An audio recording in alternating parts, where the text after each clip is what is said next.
مغرب کی نماز کے بعد جس گھر میں یہ تسبیح صرف ایک بار پڑھ لی جاتی ہے اس گھر کا بچہ ارب پتی بن جاتا ہے۔ بسم اللہ الرحمن الرحیم۔ محترم ناظرین، مغرب کی نماز کے بعد جس گھر میں بھی یا ایک وظیفہ یا ایک تسبیح پڑھی جاتی ہے اس گھر کا بچہ فوری طور پر کروڑپتی بن جاتا ہے۔ گھر میں دولت کا طوفان کھڑا ہو جاتا ہے۔ گھر میں دولت والے فرشتے ایسی جگہ سے رزق اور پیسہ لے کر آتے ہیں۔ مغرب کے بعد صرف چند سیکنڈ آپ نے نکالنے ہیں اور بتلائے ہوئے طریقے پر اس عمل کو پڑھ لینا ہے۔ ساری زندگی دولت میں کھیلو گے آپ، ساری زندگی پیسوں میں کھیلو گے آپ، دنیا میں کہیں بھی آپ موجود ہو، کسی بھی ملک سے آپ کا تعلق ہو، نماز مغرب ادا کر کے چاہو تو جائے نماز پر بیٹھے اسی وقت آپ یہ وظیفہ پڑھ لینا۔ چاہو آپ تو عشاء سے پہلے یعنی کہ مغرب اور عشاء کے درمیان جو بھی وقت بچتا ہے آپ لوگ اس عمل کو پڑھ سکتے ہیں۔ عشاء کی اذان سے پہلے پڑھ لیں۔ آپ کے پاس مغرب کی نماز جیسے ہی ختم ہو جائے سلام پھیرے فوراً یہ وظیفہ پڑھ لیں۔ اگر اس وقت بھول جائیں تو کوئی بندہ اگر بھول جائے تو پھر مغرب اور عشاء کے درمیان کا جو بھی وقت ہے اس وقت میں اس عمل کو پڑھا جا سکتا ہے۔ یا وہ عمل ہے ساتھیوں، بھائیوں، بہنوں، زندگی میں آج اپنی زندگی میں ایک مرتبہ اس وظیفے کو مغرب کے بعد پڑھ کر دیکھنا۔ خود آپ اپنی آنکھوں سے اپنے مقدر کا ستارہ چمکتے ہوئے دیکھیں گے، خود آپ اپنی آنکھوں سے اپنے تقدیر کو بدلتے ہوئے دیکھیں گے۔ اور میرے بھائیوں اور بہنوں، یہ ایسا وظیفہ ہے کہ یہ ایک نہایت پاورفل اور مجرب وظیفہ ہے جسے کرتے ہی انشاءاللہ آپ کی قسمت کا ستارہ چمک اٹھے گا۔ جس نے مغرب کے بعد کا یہ عمل کیا تو ساری زندگی وہ دولت میں کھیلتا ہے۔ یہ عمل میری زندگی کا ذاتی آزمودہ عمل ہے۔ آج بھی میں دن میں کوئی عمل کروں نہ کروں لیکن مغرب کے بعد یہ عمل میں لازمی کرتی ہوں کیونکہ میں اس عمل کی قدر و قیمت جانتی ہوں۔ میں جانتی ہوں ناظرین یہ عمل بہت ہی طاقتور ہے۔ میں نے ہمیشہ اپنے دکھاری پریشان بہن بھائیوں کو وہ عمل بتایا کہ جس سے بے شمار لوگوں نے پہلے فائدہ حاصل کیا۔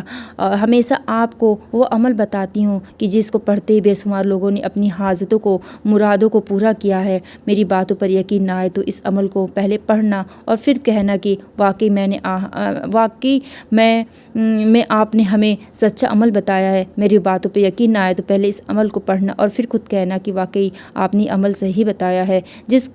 جس کو پڑھتی ہماری حالات ہی بدل جائیں گے، ہماری تنگ دستیاں دور ہو جائیں گی، ہماری پریشانیاں دور ہو جائیں گی۔ ساتھیوں، بھائیوں اور بہنوں، یہ وہ عمل ہے جب بھی کوئی پریشان بہن یا بھائی جس نے ساری زندگی وظائف پڑھے ہوں، اعمال کی ہوں، نہ کسی وظیفے سے ان کو اثر ہوتا ہو، نہ کسی عمل کے پڑھنے سے ان کا اثر ہوتا ہو، تو ان کے حالات کسی بھی طرح نہ بدلتے ہوں، اور جب کبھی آپ کو موقع ملے تو آپ مغرب کی نماز کے بعد یہ عمل بتائے ہوئے طریقے سے کر لیں۔ آپ جھولیاں اٹھا کر ہمیں دعائیں دیں گے۔ نہ جانے اس عمل میں ایسی کیا خاص بات ہے کہ جو بھی پڑھ لیتا ہے اس کی تقدیر بدل جاتی ہے۔ نہ جانے اس عمل میں ایسی کیا خاص بات ہے کہ پڑھنے والے کے حالات منٹوں میں بدل جاتے ہیں، منٹوں میں تقدیر کے بند تالے، بند دروازے اس عمل کو پڑھتے ہی کھل جاتے ہیں۔ رزق، دولت، پیسہ اس عمل کو پڑھنے والوں کو ایسے ڈھونڈتی ہے جیسے کوئی پیاسا پانی کو ڈھونڈتا ہے۔ چاروں طرف سے گھر دولت سے اگر نہ بھر جائے تو پھر مجھے کہنا۔ ہر طرف سے آپ دولت کے بارش برستا دیکھو گے۔ آپ کو یقین نہ آئے تو اس عمل کو پڑھنا اور پھر کہنا کہ واقعی میں آپ نے ہمیں سچا عمل بتایا۔ میری باتوں پہ یقین نہ آئے تو اس عمل کو پڑھنا آج اور پھر کہنا کہ واقعی یہ عمل بہت ہی پاورفل اور مجرب عمل ہے۔ کئی لوگ کہتے ہیں کوئی ایسا عمل بتائیں جس کو پڑھتے ہی ہمارے حالات بدل جائیں۔ آج بھی کئی ایسے بھائی بہن ہیں جو واٹس ایپ پر رابطہ کرتے ہوئے میسج کرتے ہیں کہ ہمیں کوئی ایسا عمل بتائیں کہ شام میں رات میں پڑھیں اور صبح اٹھتے ہی حالات بدل جائے۔ تو ساتھیوں، بھائیوں، بہنوں، یا وہی وظیفہ ہے مغرب کی نماز کے بعد پڑھنے والا، یا وظیفہ، یہ عمل اپنے پڑھنے والوں کو اس کے مقدر کا ستارہ چمکوا دیتا ہے، اس کے تقدیر کے بند تالے کھلوا دیتا ہے۔ ناظرین، اب یہ عمل سمجھانے لگی ہوں، ایک ایک لفظ، ایک ایک جملہ سمجھیے گا تاکہ کسی بھی قسم کوئی عمل پڑھتے وقت کم و بیسی آپ نہ کریں۔ ایک ایک بات سمجھیے گا غور سے، اور کیونکہ جب تک سمجھو گے نہیں تو غلطیاں کرو گے آپ۔ خدا را آپ پہلے اچھے سے سمجھ جائیں کہ یہ پڑھنا کیسے ہے۔ مغرب کی نماز کے فوراً بعد یہ عمل کرنا ہے۔ مغرب و عشاء کے درمیان کا جو وقت ہے اس وقت میں آپ نے اسے پڑھنا ہے۔ اس دوران مغرب کی نماز کے فوراً بعد پڑھیں گے تو ظاہر ہے جہاں نماز پر بیٹھے ہوں گے وہیں بیٹھے پڑھ لیں۔ جہاں موجود ہوں، دکان ہو یا دفتر ہو، مسجد ہو، جہاں بھی آپ پڑھنا چاہیں پڑھ لیں۔ سب سے پہلے آپ کو 3 بار درود شریف پڑھنا ہے اور اس کے بعد آپ درود شریف پڑھ لیں۔ اس کے بعد آپ کو جو بھی مقصد، جو بھی حاجت ہو اس کو تصور میں رکھتے ہوئے آپ کو وظیفہ اسٹارٹ کرنا ہے، اور بسم اللہ کر کے آپ کو سب سے پہلے آپ کو درود شریف پڑھنا ہے، پھر اپنے مقصد کا حاجت کو ذہن میں رکھتے ہوئے آپ کو بسم اللہ کرنا ہے، اور اس کے بعد آپ کو جب درود پاک پڑھ لیں تو اپنے ہاتھوں پر یا تسبیح کے دانوں پر آپ کو پڑھنا ہے یا اللہ ہو یا اللہ ہو یا اللہ ہو یا اللہ ہو۔ اپنے انداز سے پڑھیں جیسا کہ آپ کا انداز ہو، یا اللہ ہو یا اللہ ہو۔ پورے یقین اور توکل کے ساتھ آپ کو تسبیح کے دانوں پہ پڑھنا ہے، اور یا تو آپ ہاتھ کے دانوں پہ پڑھ لیں، اور یا اللہ ہو صرف آپ کو 11 بار پڑھنا ہے، اور یا اللہ ہو آپ جب 11 بار پڑھ لیں اس کے بعد کون سا عمل کرنا ہے میں آگے آپ کو بتاتی ہوں۔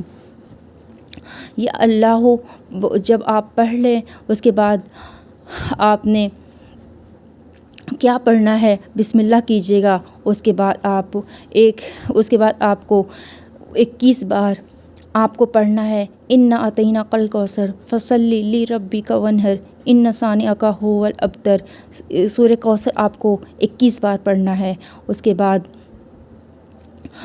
بعد آپ کو کون سا دعا پڑھنا ہے وہ بھی آپ غور سے سنیں، اور سب سے پہلے میں آپ کو یہ بتائیں، یہ زندگی میں آپ ایک بار پڑھیں یا روزانہ پڑھیں، چاہے تو کچھ دن چھوڑ کر پڑھیں جیسا بہتر لگے، لیکن مغرب کے بعد ہی عمل کرنا ہے، سکون اور اطمینان سے بیٹھ کر آپ کو پڑھنا ہے، اور آپ کو درود پڑھنا ہے 3 بار، اس کے بعد 11 بار یا اللہ پڑھنا ہے، پھر 21 بار سورہ کوثر پڑھنا ہے، اور اس کے بعد آپ کو جو پڑھنا ہے وہ میں بتاتی ہوں۔ اس کے بعد آپ کو 21 بار قل هو اللہ احد پڑھنا ہے۔ قل هو اللہ احد مطلب سورہ اخلاص آپ کو پڑھنا ہے، اور اس کے بعد آپ کو یا حکیم یا حکیم یا حکیم یا حکیم یا حکیم اس طرح پڑھیں جیسے آپ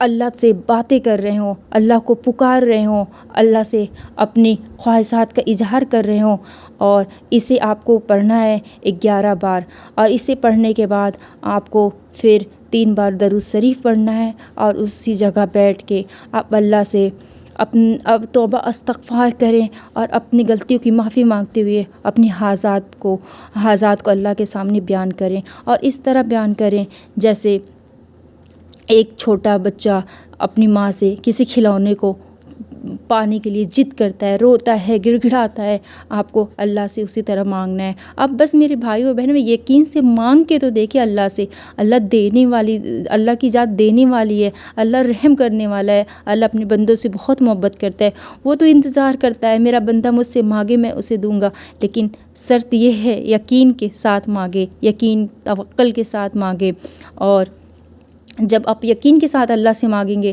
تو اللہ دیتا ہے۔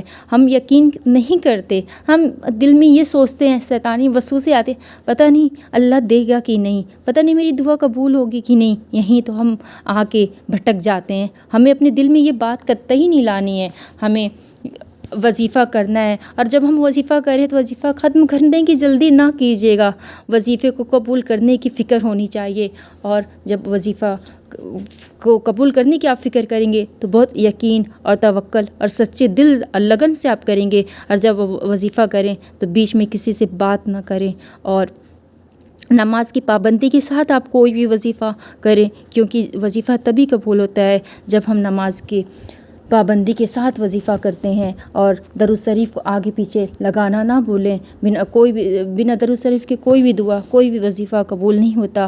اور میں ایک بات اور آپ سے بتانا چاہوں گی کہ آپ کوئی بھی وظیفہ کرنے سے پہلے آپ استغفار کی ایک تسبیح پڑھ لیا کریں، اور ویسے بھی آپ دن میں ایک تسبیح استغفر اللہ کی پڑھ لیا کریں، سب سے چھوٹا استغفر اللہ استغفر اللہ استغفر اللہ ہے، اور یا تو آپ چاہیں استغفر اللہ ربی من کل ذنب واتوب الیہ پڑھ لیں، جو آپ کو بہتر لگے۔ استغفار کے بعد اور صدقہ دینے کے بعد آپ کوئی بھی وظیفہ کریں، انشاءاللہ اللہ تعالیٰ قبول کرے گا۔ اگر ہم کہتے ہیں میرا وظیفہ قبول نہیں ہوتا، میری دعائیں قبول نہیں ہوتی، ہم نے کبھی غور کیا ہے کیوں نہیں قبول ہوتی؟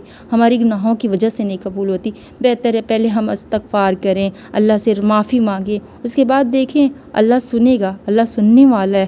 اللہ اپنے گناہ گار بندوں سے اتنی محبت کرتا ہے کہ ان کے اس اللہ کے گناہ گار بندے جب کہتے ہیں یا اللہ، تو اللہ تعالیٰ 3 بار کہتا ہے لبیک لبیک لبیک۔ سوچیں ہم گناہ گار بندوں سے اللہ اتنی محبت کرتا ہے، تو اللہ اپنے نیک اور مومن بندوں سے کتنا محبت کرے گا۔ اللہ سے کبھی نا امید نہ ہوئیے گا، نا امیدی کفر ہے۔ امید ہے آپ کو ویڈیو پسند آئے، آپ یہ وظیفہ ڈیلی مغرب کے بعد بھی کر سکتے ہیں، یا 21 دن بھی کر سکتے ہیں، یا 40 دن کر سکتے ہیں، جیسا آپ کو صحیح لگے آپ کر سکتے ہیں۔ اللہ حافظ۔